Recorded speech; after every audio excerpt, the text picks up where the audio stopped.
Bismillahirrahmanirrahim. Assalamu alaikum students. Let's start our today's activity of learning 3 words per day, right? Bismillahirrahmanirrahim. The first word that we are going to do today is trembling. It's trembling. और parts of speech में ये एक adjective है. इसका उर्दू में मतलब कपकपाहट होता है. ठीक है, इसके सिनोनिम्स देखते हैं. Shaking, shivering, vibrating and quivering. ठीक है, ट्रैम्बलिंग का मतलब होता है कपकपाहट यानी किसी चीज़ का कांपना. और इसके सिनोनिम्स हैं shaking, shivering, vibrating and quivering. और ये एक एडजेक्टिव है. एडजेक्टिव क्या होता है? एडजेक्टिव पार्ट्स ऑफ स्पीच में नाउन के साथ फॉल करता है. बेसिकली ये नाउन को डिस्क्राइब करने में यानी नाउन की अच्छी या बुरी क्वालिटी बताने में मददगार साबित होता है. अगला लफ्ज़ है स्टम्बलिंग.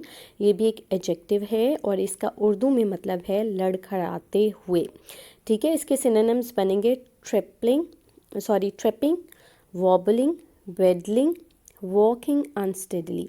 ठीक है, सबसे ज़्यादा इस्तेमाल होने वाला स्टम्बलिंग का जो सिनोनिम है वो वॉकिंग अनस्टेडली है. और इसके बाकी एडजेक्टिव्स दोबारा पढ़ते हैं. Tripping, wobbling, waddling, walking unsteadily. ठीक है, इसका मतलब है लड़खड़ाते हुए. तीसरा लफ्ज़ जो आज हमने पढ़ना है वो है श्रीकिंग. ये भी एडजेक्टिव है. एडजेक्टिव मैं आपको बता चुकी हूँ.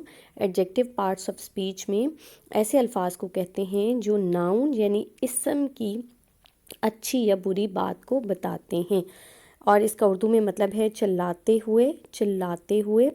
और इसके सिनोनिम्स बनेंगे crying, yelling, howling, shouting, screaming. इसके सिनोनिम्स क्या हैं जी? Crying, yelling, howling, shouting and screaming. ठीक है, थैंक यू सो मच जी. अल्लाह हाफिज़.